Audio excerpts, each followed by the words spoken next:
Thad, your team's now been able to win in the span of 4 days, 2 straight games on the road in tough venues. Just what does it say about the character of your team being able to bounce back like that? Yeah, well, I think, just strictly from the standpoint of 6 days ago we had just a crazy loss, a devastating loss to a really, really good Penn State team. For those guys to regroup, gain their composure, knowing what was ahead of us. A lot of people didn't give us much of a chance to make a game. And, I thought in both games we've played some great team defense and some great team offense, and that's got to be who we are. Was that the difference to the game in Columbus and here? Yeah. It's funny, as we sat down and looked at tape of that game leading into this game, I tell the guys we didn't superimpose you in those uniforms. That was us. And just the carelessness that we played with, the 17 turnovers. Iowa is not a good basketball team. They're a great basketball team. And, they get you in a lot of different ways. And I thought our half-court defense was as good as it could be, but they got us in some stretches in the transition where we didn't get matched up. And once we got that corrected, we wanted to turn it into as much as we could a half-court basketball game, which we didn't do in game one.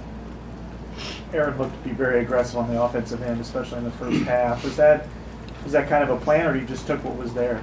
A little bit of both. I thought that he made some tremendous reads in the first half in terms of when to attack, when not to attack, when to space. He was really, really good. I think we set him out for a little bit, but we gave him a minute break, I think. And but 6 steals on the defensive end. I mean, he's a winner. After those 2 plays that we've talked to you so much about, the 2 plays, Lenzel, the last 2 games, the Karam dunk against Penn State and the slipped up dunk against Wisconsin, for him to, he made 2 big threes in the first 4 minutes of the second half to kind of get you the momentum after they went up at halftime. How tough has it been for him to stay confident with the way it's been going for him, and if you had to say anything to him to keep him believing?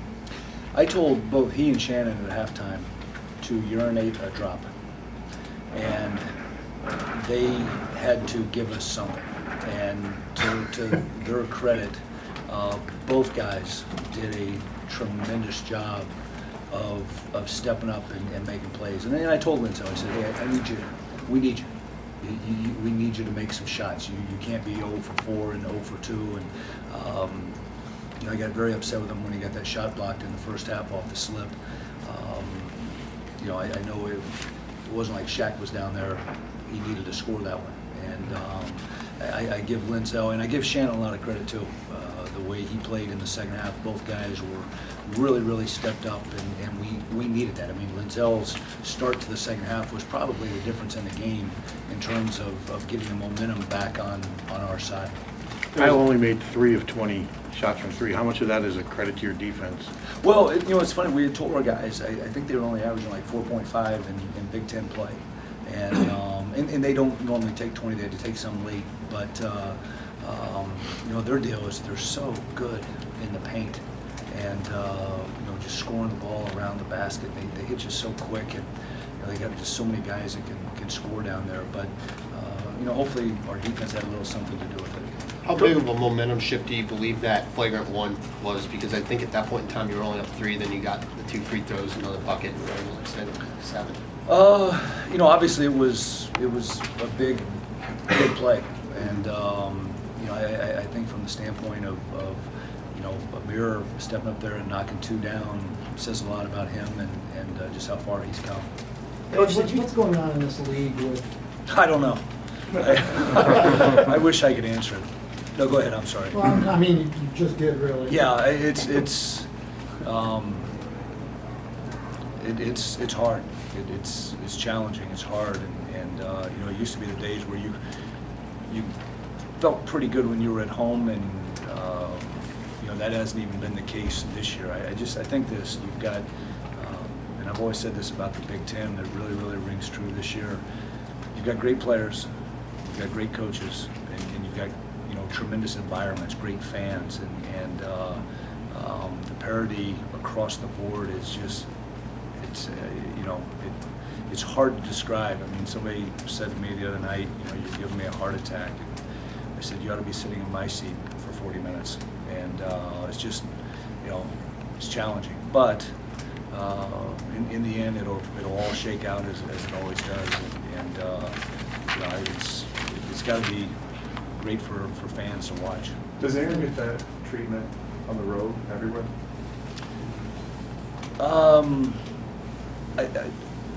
I don't know what they did. Just the booing when he touches the ball? Oh, yeah, probably. I mean, that ignites him. If they ever spent 30 seconds with the kid, they'd feel bad that they did it because he's the greatest human being I've ever met.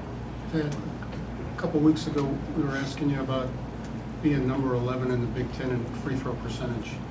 And the last 2 games, is it just a matter of when you get to is that why you recruit winners? Because guys make free throws at the end of the game when they have to? Yeah, I mean, tonight that was. I mean, we were making them when we needed them, and as I told you a couple weeks ago, Bob, I mean, we practice them. We every conceivable way that you can do it, we attempt to do that, and it was. Trust me, refreshing to see the ball going in down the stretch there, because we kept getting it to a 3-possession game. That's why I kept telling you to do it. Just get one and get it to a 3-possession game. Coach, did you sense that this was a little bit more of a sloppier game than most of your guys' games, or was that just a product of 2 physical, big basketball teams? Yeah, I think just a product of 2 really good teams, 2 really competitive teams, just battling, and that's kind of how a lot of our games have been this year, to be truthful. Was it an emphasis of yours prepping for this game to keep Marble out of the paint, and so he couldn't score? I mean, Aaron had him again. Yeah. So he couldn't score over him like he did in Columbus. Yeah, I mean, he's a terrific player. I mean, the more and more I see him, it's amazing how good he is, and he gets you so many different ways in terms of how he can score, and. I thought Aaron did a really good job, and we gave good support where we needed it, and they got us a couple times on it. Those were some of the problems with our lack thereof defensive rebounding, because we were focused on it. You kept Aaron quite under control too. Yeah, which is hard to do. What a terrific player he is, and I thought guys were pretty zoned in. Some of the plays he made in game 1 against us were like, wow. I mean, like Jabbar skyhooking a couple, and we knew he was going to score. We knew he was going to do his deal, but just making it as challenging as we could. One more?